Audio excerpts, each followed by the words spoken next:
They know. Okay. All right. I guess we'll kick it off. Good afternoon, everyone. My name is John Rampulo. I'm a leader in the state government practice, and it's great to be back along with Jen. We co-lead our state government effort here at Maxwell. I'm at JDMPA. We'll talk a bit about more of our backgrounds. Sorry I wasn't here for the info session. I really love doing that, so I feel like I'm a couple steps behind. But hopefully we'll have a chance to catch up during the course of the case. So thanks for signing up for the case. I think this is going to be a great experience for all of you. It's going to give you a really good insight into some of the work we do. It's obviously in a compressed period of time. The other thing, though, I'll mention that outside of the case, take some time to get to know all the folks here. Everyone here this morning is a Maxwell grad, some of us from longer time ago than others. But I think it's a really good opportunity for you to not only get insight to what we do, but kind of get to know the people who work with the firm and the types of things we do, which kind of makes you a bit of a more informed buyer down the road when it comes time for the resume selection and resume drop. So this morning what we're going to do is review the schedule for the case challenge, which it's a great schedule. We continue to tweak it every year. I think we've almost got it right now. We'll provide an overview of the case. And before that, Jen is going to actually give some baseline information around some medical programs that I don't understand, so I'll be taking notes too. We're going to provide some details about the mission. So what is your mission as a team? We'll lay down the rules of engagement for the next couple of days. It's an open and fair competition, but there are some rules. We'll introduce the judges very shortly, and then we'll do a Q&A. And the Q&A this morning, we really like to focus on the case, because I think some people might be shuttling in and out to classes and so forth. But again, take the opportunity in between the breaks in action to Q&A us about our experiences with the firm. I think that's what brings us back, because we really want to share as alums our experience with the firm. I think we've got this dual allegiance between the Maxwell School and Deloitte. So take that opportunity throughout the next few days.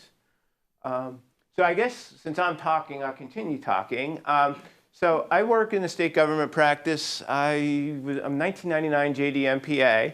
I've worked across both state government, and I've done some higher education projects in our strategy and operations space, which typically involves a lot of operational assessments, improving business processes, efficiency work.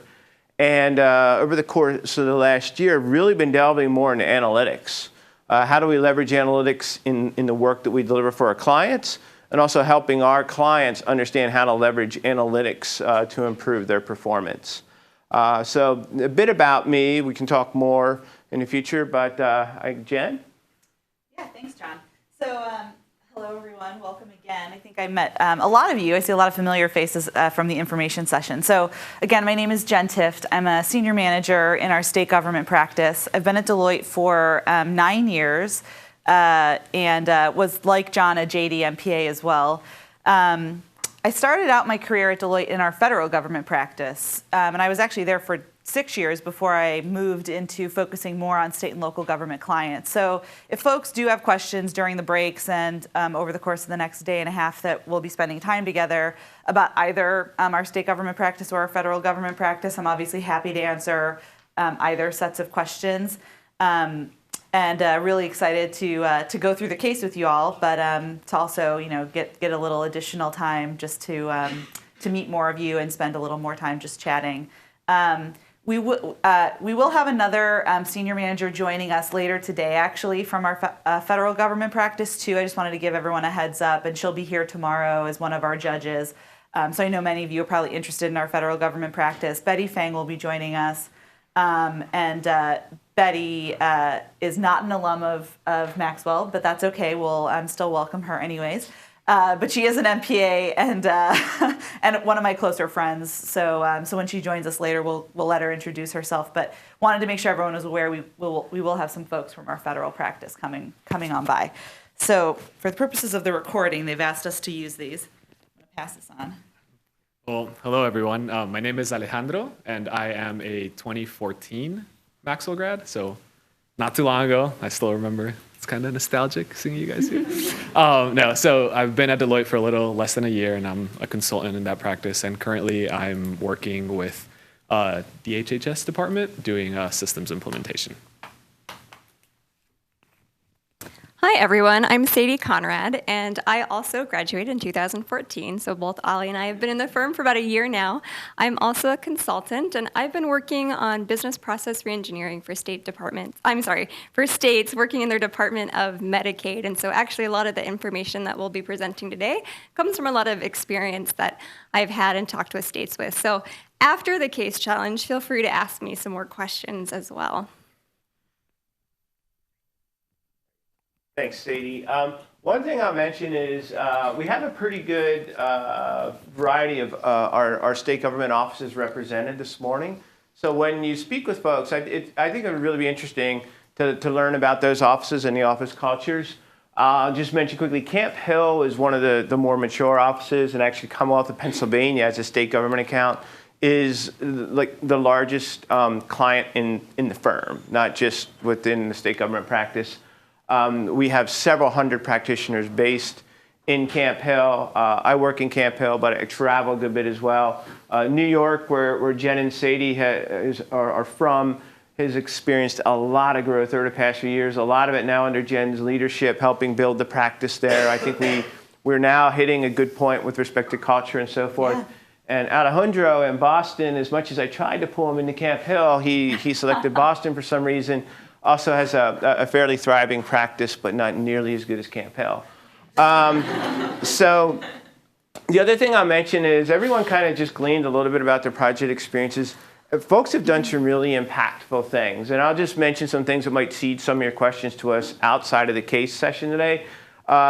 Jen's done a lot of work in federal, as she mentioned, but Jen and I actually created a new agency for the state of New York. I mean, from ground up, beginning working with the governor's office to build a new agency that went live that's really charged with protecting people in the health and human services system. Alejandro had some interesting experiences in Massachusetts on a transportation project, and now he's working in New Hampshire on a project kind of in the sweet spot of our health and human services practice. And Sadie totally understood the work she's doing in Georgia. The team Sadie's with is really redefining the operating model for how human services are delivered across the state of Georgia. So I think there's some really cool project experiences that people can share today and over the course of the next 2 days. I'm going to quickly cover the schedule. I think you'll have that in the packets. We're here. We've signed in. We're doing the case introduction now. Between 1 and 11 p.m., and we have this red box around 11 p.m. because we want everyone to stop, hopefully much before 11 p.m., and email the presentations to Sadie. We don't want folks really working all night like this. That's the experience you'll get when you join us. But stop at or before 11 with your presentations. It's more about the experience than anything. From 4 to 6 today, you're going to have the opportunity to interview some clients.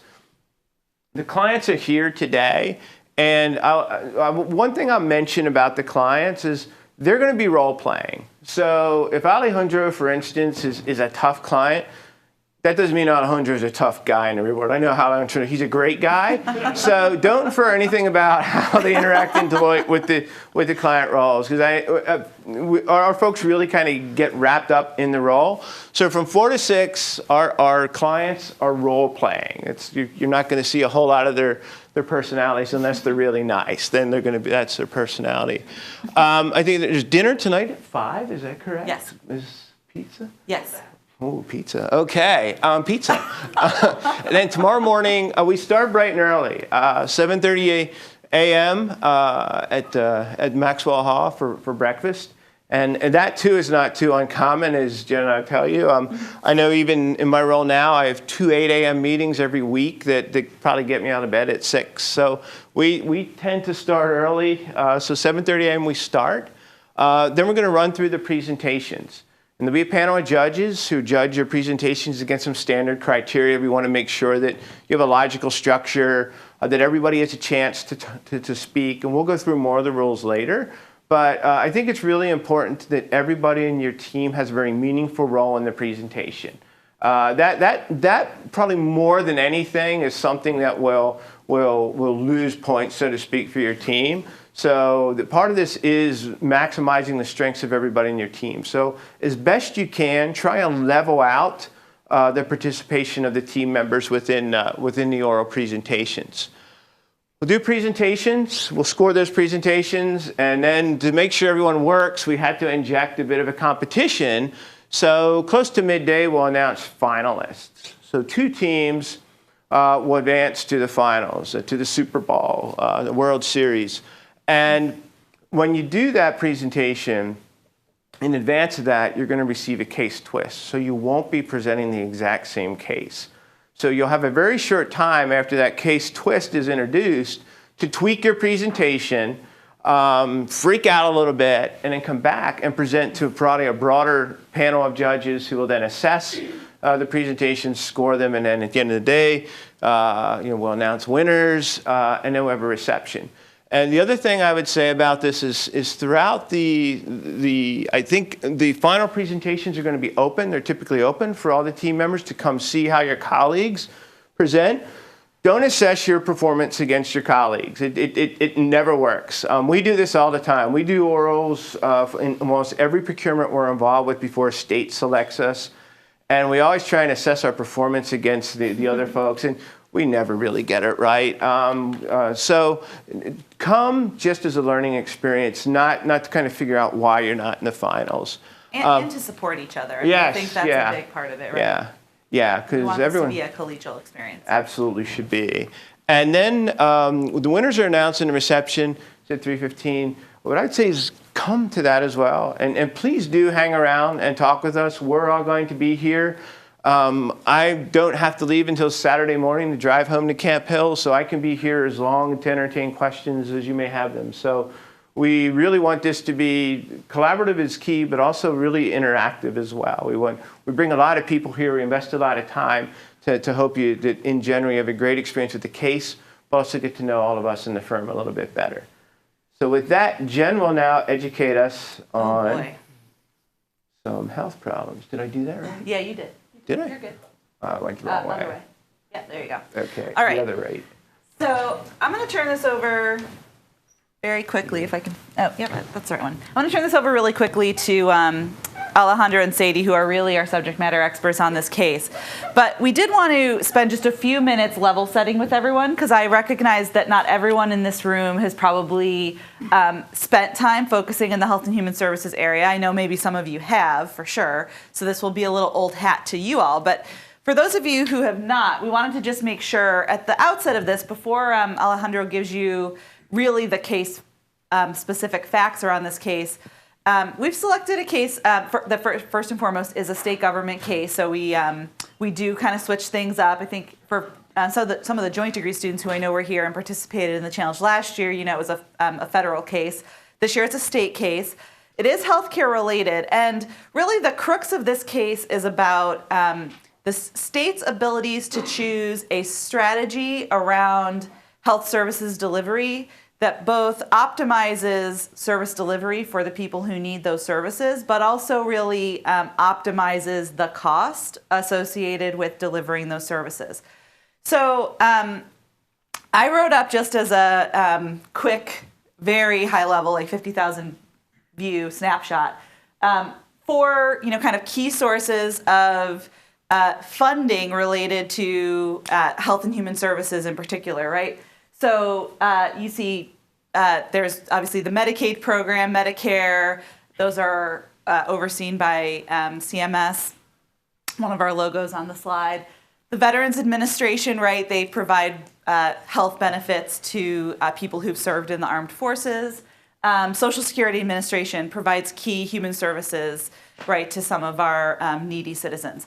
So really states have to decide, right, how they use a combination of funding streams to deliver services, right? And it's a very complex, usually mix of services delivered across various organizations.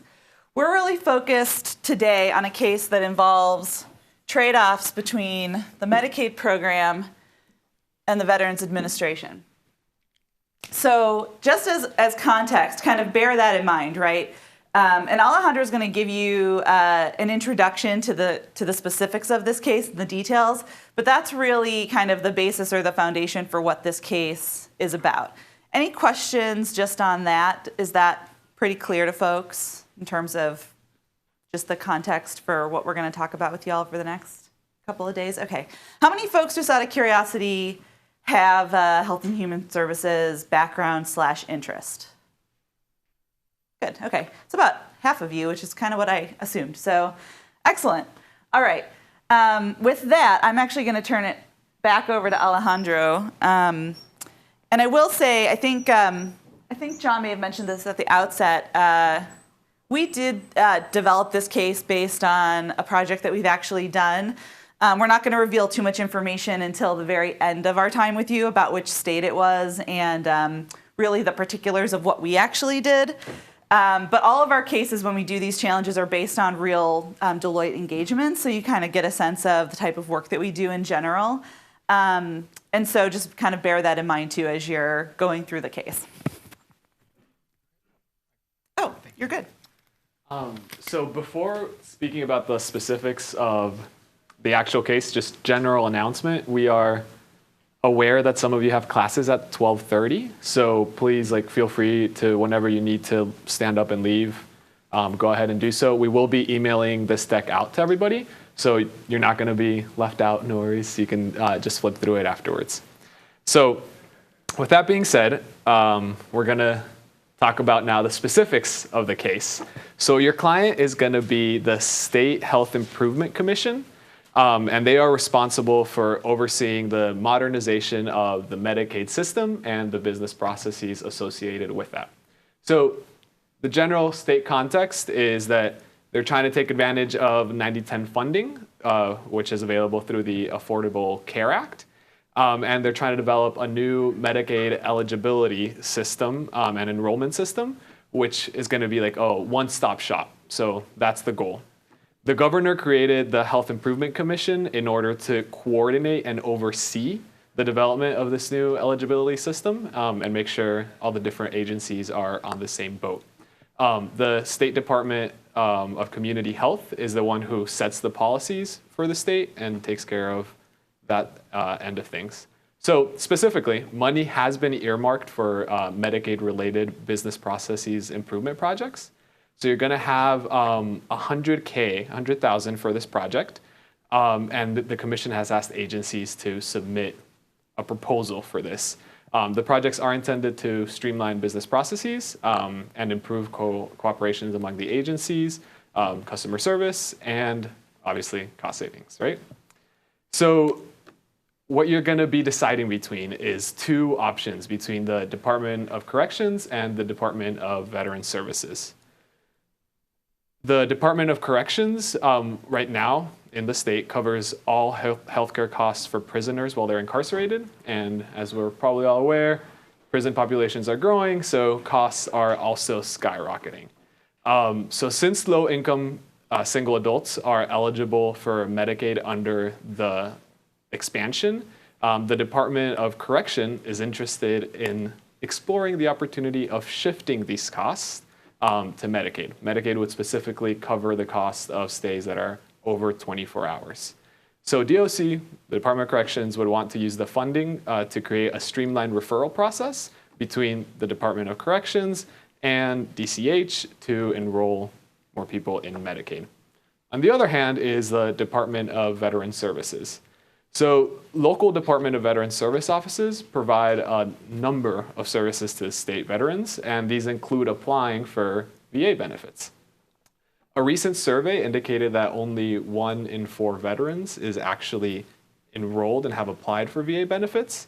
So what they're trying to do is find a way, use the grant funding to find a way to get more people applying and enrolling in VA benefits, and that way decreasing the cost of the Medicaid.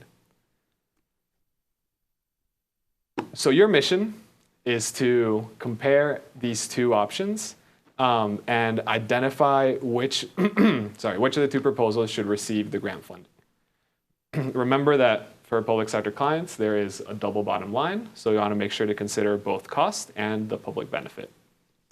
Recommendations in general should consist of several different lenses, including policy guidelines and those implications, as well as short and long-term costs, potential risks, and make sure to state any critical assumptions that you're making in your thought process.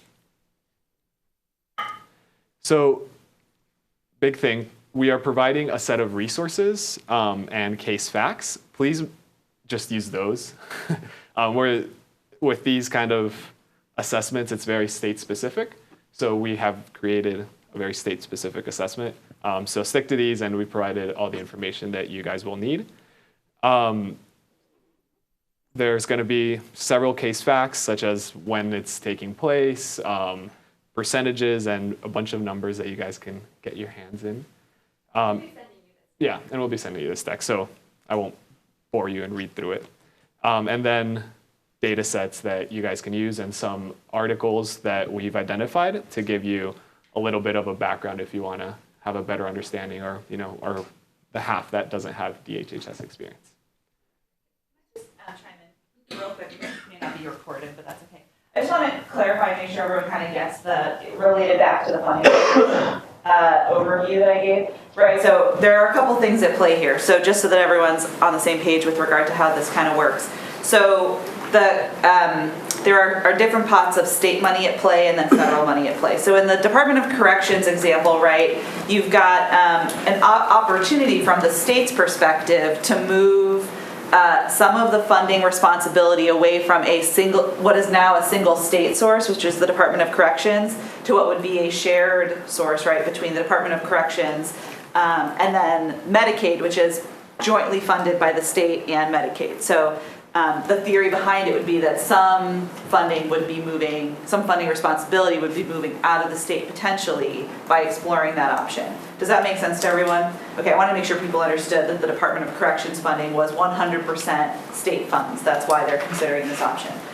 On the other hand, the VA case, right, where the Veterans Administration provides health benefits, they provide 100% of health benefits. So the state in that case has zero responsibility for actually funding those services. So that's a case where they believe there are veterans who are currently taking advantage of Medicaid, which is 50-50 funded between the state and the federal government, or in some cases 75-25, and potentially exploring an opportunity to put them in 100% federal funding pool, right? So there are two kind of different dynamics at play, but I just want to make sure everyone kind of understood that is essentially kind of what's going on in the case. Make sense? Okay, and the materials will give you more of the specifics, but wanted to make sure we're all on the same playing field. Okay, and just to reiterate what Alejandro had said, so there really is no right answer. And so in this first round of competition, what we're really looking for is, can you take data, information, can you synthesize it down to the most important points and really make a pitch for what's the best way the state should go forward? I remember when I was sitting in your all seats and we were in our team trying to talk about it, we kept thinking there's a right answer, and there isn't. So it's really just about how do you take all this information and really do what consultants do and develop a storyline out of it to say, here's what's happening, here's where you need to go. And so your teams are going to be judged on sort of these four main criteria. Just how sound is your analysis into the related recommendations? Have you been thinking about everything outside the box and potential critiques of your recommendation? Your logical thought process. Can you tell a logical story? Quality of the presentation, and the response to our questions that we're going to ask you during that panel. And then during our presentations, again, they're due at 11 p.m. tonight to me. My email's down here. We'll be emailing this presentation out again. That's a hard deadline, okay? So we want you to stop there and send us what you have. We don't want you working all night. And then presentations must be in PowerPoint. Every team member must participate in the presentation. And again, the dress is business professional. And the presentations are 20 minutes, so that's a 15-minute presentation with 5 minutes for questions. And I know some of you have to run, so let me go ahead and throw up the team structure right now. Does anyone know, is Amy Mahani here? Amy? Does anyone know if she's still planning on participating? Okay, we'll follow up on that one. So we've got 8 different groups right now, and then these are the rounds of interviews. So there'll be 3 places, right outside of Edgar's Cafe, in 204B Maxwell Hall, and then in the Career Services 202C, which is their conference room. So this is the schedule for each of the different groups. You'll have 10 minutes with each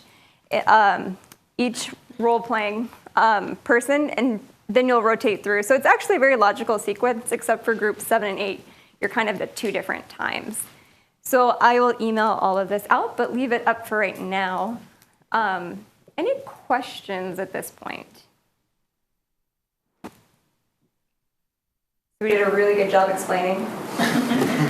Yes? So I asked this yesterday, so just in general, if we have any changes that happen to come up, will we be allowed to change anything minor between 11 p.m. and the following presentation next day? No.